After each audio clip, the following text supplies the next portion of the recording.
I rise to speak on the Turnbull government's plan to hold a divisive and pointless plebiscite into marriage equality, and to ask why is the Turnbull government insisting on this unnecessary marriage equality plebiscite when Australians have already made their support clear and when the Parliament could deal with this simply with a single vote. This plebiscite is nothing more than a delaying tactic with the potential to cause real, lasting damage to families. It is not just the LGBTIQ people who will be hurt by abuse that will come from more extreme elements of opponents of marriage equality. It is also their parents, their grandparents, their brothers, their sisters, their friends. There is no doubt that the opponents are already preparing to mount a well-funded campaign based on hurtful and divisive arguments. Just this week, Tasmanian comedian Hannah Gadsby spoke about the lasting damage she suffered as a result of the hurtful arguments put forward by Conservatives in the lead-up to the decriminalisation of homosexuality in Tasmania. Gadsby revealed that the hurtful debate made her feel subhuman, sent her spiralling into depression and even led to her being assaulted. She has urged Australians to reject the idea of a plebiscite, which she rightly fears will not only ruin young lives, it may end them some as well. Another one of my Tasmanian rural constituents has written about his well-founded fears that the plebiscite will be used as a platform by hateful people to spread their hate-filled messages about people like him.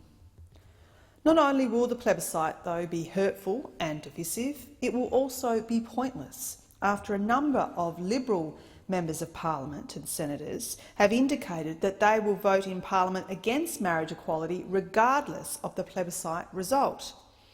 So it says much about the new approach of this new Turnbull government when they continue to prioritise former Prime Minister Tony Abbott's plebiscite to put off making any decision on marriage equality.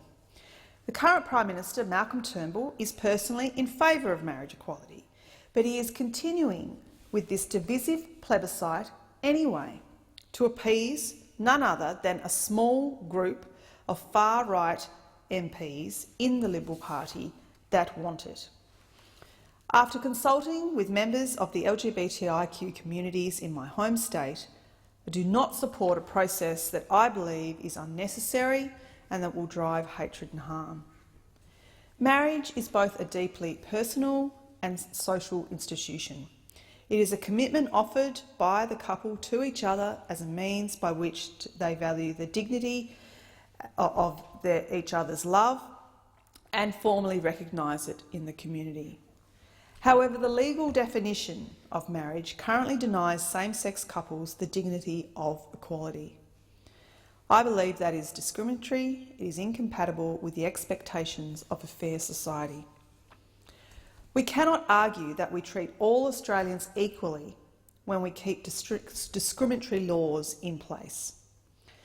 And while this discrimination continues to the clear message being sent to the LGBTIQ community is that your relationship and your sexuality are not equal in our society, that your sexuality is grounds for discrimination and vilification.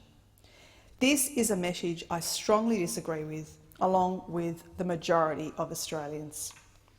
I choose equality because equality matters.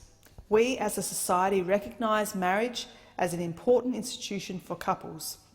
But whether a couple chooses to enter into matrimony should be their decision only, and denying that choice to same-sex couples discriminates against people living in our community who do identify as LGBTIQ. We have already seen the types of arguments used to vilify couples in same-sex relationships. The scare tactics have been detrimental to our LGBTIQ communities in Australia. These communities already have one of the highest rates of suicide and self-harm, well above the national average. And while, with the cost of the plebiscite predicted to rise well above the estimated $160 million, wouldn't it be better to spend that money on suicide prevention for some of our most vulnerable, rather than a plebiscite on an issue that the majority of Australians already agree on. The greatest indicator that the plebiscite debate will not be respectful has been the recent moves by Tasmanian and federal Liberal MPs to change our state and federal discrimination laws, particularly the state discrimination laws, because why would anyone need to change these laws if they do not intend to vilify and incite hatred towards a group in our community? That is what our discrimination laws rightly protect against, and they have been working just fine, both at the state and federal level. Leading LGBTIQ advocate Rodney Croome has pointed out the hypocrisy in these attempts to change our hate speech laws after the Tasmanian Liberal government recently indicated that it wants to ban wicked campers on the basis of the hurtful and denigrating slogans painted on its rental vehicles. Former High Court Judge Michael Kirby has also raised concerns about this plebiscite. He makes a strong argument that a same-sex marriage plebiscite sets a dangerous precedent in which the Parliament refuses to deal with controversial issues and instead sends them down the costly route of a plebiscite each time. We have been openly discussing marriage equality in Australia for a number of years, and the idea that somehow Australians do not understand or need to be further educated, quite frankly, is insulting and a poor excuse for the lack of backbone from the Turnbull government on this issue. Parliament is the appropriate place to debate a change in the legislation on marriage, which is exactly what happened when former Prime Minister John Howard used his parliamentary majority to change the Marriage Act in 2004 to actually exclude same-sex couples. We trust parliamentarians to make decisions on matters of significant national security, our nation's finances and our services. Why then should we accept that they are suddenly incapable of voting on marriage equality? The role of parliamentarians as elected representatives is to make decisions on behalf of the public. We should not be shying away from that role, and in doing so it diminishes the capacity of all parliamentarians. I have received a massive amount of correspondence on this issue.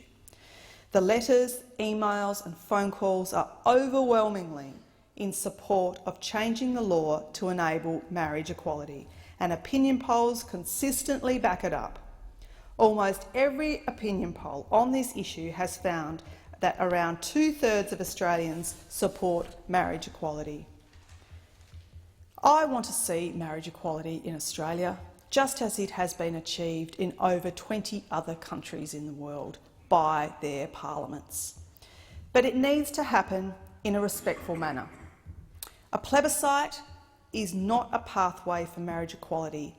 It is a costly, hurtful and divisive proposal that opens the door for damage and discrimination against a minority group that, quite frankly, deserves more respect and support after decades of abuse, fear and disadvantage.